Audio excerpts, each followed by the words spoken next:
சலாத்து நாரியா அக்னி பூஜைக்கு சமம் என்றீர்கள், ஆனால் அதை ஓதுவதின் தேவையில் நிறைவேறுகிறது. எப்படி சலாத்து நாரியா ஓதலாமா ஓதக்கூடாதா?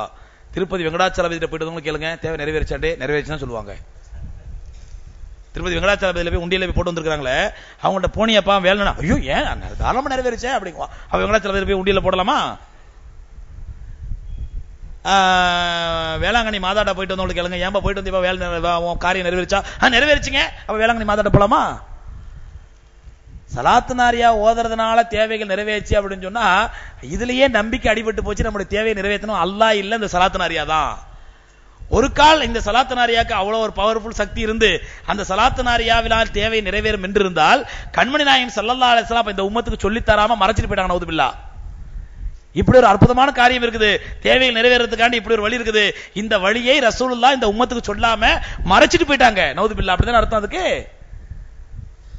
நிச்சயமா சலாத்து நாரியா ஓதுவதால் தேவைகள் நிறைவேறும் என்றிருந்தால் கண்மணி நாயகம் ஸல்லல்லாஹு அலைஹி வஸல்லம் முதல்ல சொல்லி கொடுத்திருப்பாங்களே, சலாத்து நாரியா ஓதுங்க தேவைகள் நிறைவேறும் சொல்லி.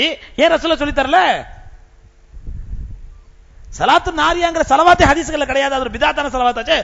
அதுவும் இந்த சலவாத்துடைய ஒரு ஸ்பெஷாலிட்டி என்னன்னு சொன்னா, நீங்க ஒரு தடவை 2 தடவை ஓதுனா சவாபு கிடைக்காது. எத்தனை தடவை ஓதணும்? 4444 தடவை ஓதணும். அப்பதானே சோம்பேறித்தனப்பட்டு நீங்க ஓத மாட்டீங்க. சாதாரண மாப்பிள்ளை மனைவியுடைய முடிய பிடிச்சு ஓதுற துவாவுக்கு அஜரத்தை கூப்பிடுற நாம 4444 தடவை ஓதுவோமா? என்ன பண்ணுவோம்? லெபமாரில் கூப்பிடுவோம். லெபமாரில் கூப்பிட்டு நீங்க ஓதுங்க, நான் காசு தர்றேன். அப்ப எதனால உருவாக்கப்பட்ட சரிதா இது? ஆகவே சலாத்து நாரியா என்பது முழுக்க முழுக்க பிதாத்தான சலவாத்து. இது ஏதோ ஷம்சுதீன் காசிமுடைய கருத்தோ என்னுடைய சொந்த கருத்து அல்ல. இன்னைக்கு அகில இந்திய ஆசியாவிலே மிகப்பெரிய மதரசாவும் இந்தியாவினுடைய தாய் மதரசாவுமான தாருலும் தேவபந்த் மதரசால ஃபத்வா கொடுத்திருக்காங்க, சலாத்து நாரியா ஓதுறது பிதாத் அப்படின்னு சொல்லி. இது என்னுடைய தனிப்பட்ட கருத்து அல்ல.